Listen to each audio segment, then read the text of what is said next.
కూడా మన జగన్మోహన్ రెడ్డి గారు ఏ మహిళల కోసమైతే తాపత్రపడ్డారో ఆ మహిళల అండతోనే మనం మళ్ళీ జగనన్నను ముఖ్యమంత్రి చేయాలి. చంద్రబాబు నాయుడు గారు కానీ కూటమి ప్రభుత్వం పూర్తిగా వాళ్ళకి నెట్ట నిలువుగా మోసం చేసింది. ఎన్నో హామీలు ఇచ్చారు, ఏ ఒక్కటి నెరవేర్చలేదు. కాబట్టి ఈరోజు మహిళలు తమలో తాము కుమిలిపోతూ ఉన్నారు. గత 5 ఏళ్ళు జగనన్న మహిళల్ని ఆర్థికంగా, రాజకీయంగా, సామాజికంగా ఉన్నత స్థానంలో కూర్చోబెట్టడానికి ఎంతగానో కృషి చేశారు. ఆ రోజైతే మహిళా పక్షపాత ముఖ్యమంత్రిగా ఉంటే ఈరోజు మహిళా ద్వేషి ముఖ్యమంత్రిగా ఈరోజు చంద్రబాబు నాయుడు గారి పాలన సాగుతూ ఉండే పరిస్థితి మనం చూసాం. ఈరోజు ఈ రాష్ట్రంలో తీసుకుంటే కూటమి ప్రభుత్వం తాలూకా కుట్రలకు ప్రజానాయకుడైన మన జగనన్నకి మధ్య యుద్ధం జరుగుతూ ఉంది. అలాగే చంద్రబాబు నాయుడు గారి వంచనకు జగనన్న విశ్వసనీయతకు మధ్య యుద్ధం జరుగుతూ ఉండే పరిస్థితి. చంద్రబాబు నాయుడు గారి వెన్నుపోటు రాజకీయాలకు అలాగే జగనన్న పోరాట పటిమకు మధ్య యుద్ధం ఈరోజు ఈ రాష్ట్రంలో జరుగుతూ ఉండే పరిస్థితి మనందరం చూస్తూ ఉన్నాం. అసలు ఈ యుద్ధంలో మన మహిళలందరూ కూడా శవంగుల్లా పోరాటం చేయాల్సిన అవసరం ఎంతైనా ఉంది.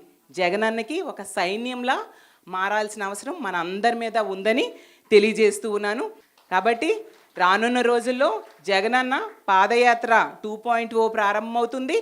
దాని ద్వారా మళ్ళీ జగనన్న ముఖ్యమంత్రి జగనన్న పాలన 2.0ని మనం రానున్న రోజుల్లో చూసి తీరుతాం. ఈరోజు సంవత్సర కాలం గడిచింది.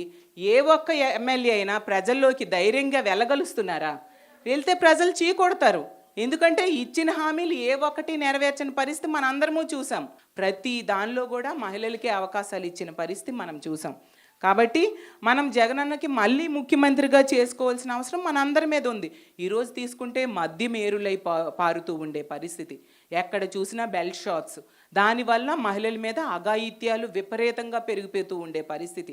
దాని మీద దృష్టి పెట్టట్లేదు. ఎంతసేపు కూడా రెడ్ బుక్ రాజ్యాంగం ఎలా అమలు చేయాలన్న దాని మీదే పోలీస్ వ్యవస్థను ఉపయోగిస్తున్నారు తప్ప మహిళల రక్షణ కోసం కానీ ప్రజల రక్షణ కోసం కానీ ఏ మాత్రం ఉపయోగించని పరిస్థితి. ఈరోజు మహిళలు స్కూల్కి వెళ్ళేటప్పుడు కూడా వాళ్ళ మీద అఘాయిత్యాలు జరుగుతున్నాయి. కాలేజీలకు వెళ్తున్నప్పుడు, పనికి వెళ్తునేటప్పుడు, ప్రతి దగ్గర కూడా ఈవెన్ వ్యవసాయ పనులకు వెళ్ళేటప్పుడు కూడా వాళ్ళ మీద అఘాయిత్యాలు జరుగుతూ ఉండే పరిస్థితి.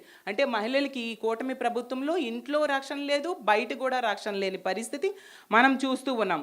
అసలు చంద్రబాబు నాయుడు గారు సూపర్ 6లు ఇస్తామని చెప్పారు, కానీ ఒక్క మహిళకైనా ఫ్రీ బస్ ఇచ్చారా చెప్పండి? అలాగే ఒక్క ఉద్యోగం ఇవ్వలేదు. ఒక్క మహిళకు కూడా మహాశక్తి పథకం ఇవ్వలేదు. ఒక్క మహిళకు కూడా అమ్మఒడి ఇవ్వలేదు. అలాగే ఒక్క మహిళకి ఫీజు రీఎంబర్స్మెంట్ ఇవ్వలేదు. ఒక్క మహిళకి ఇంటి స్థలం ఇవ్వలేదు. అంత దారుణంగా మోసం చేశారు. ఈ కూటమి ప్రభుత్వంలో సూపర్ 6లు అమలవుతున్నాయి. ఏంటో చెప్పాలా? ఏం సూపర్ 6లు అమలవుతున్నాయో? బెల్ షాప్స్, అలాగే పెర్మిట్ రూమ్లు, పేకాట క్లబ్బులు, గంజాయి, డ్రగ్స్, ఆడబిడ్డలపై అఘాయిత్యాలు, ఈ సూపర్ 6లు మాత్రం ఈ కూటమి ప్రభుత్వంలో అమలవుతూ ఉన్న పరిస్థితి మనం చూసాం.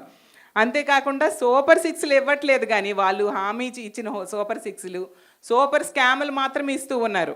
ఒకవైపు తీసుకుంటే ఇసుకలో కుంభకోణం, మద్యంలో కుంభకోణం, అలాగే తీసుకుంటే మట్టిలో కుంభకోణం, కాంట్రాక్ట్ పనుల్లో కుంభకోణం, అమరావతిలో ఆ కాంట్రాక్టుల్లో కుంభకోణం, అలాగే విద్యుత్ కొనుగోలులో కుంభకోణం, అలాగే వరుస భూముల్లో కూడా కుంభకోణం. ఎక్కడ చూసినా స్కామ్లు ఈ కూటమి ప్రభుత్వంలో మనం చూస్తూ ఉన్నాం.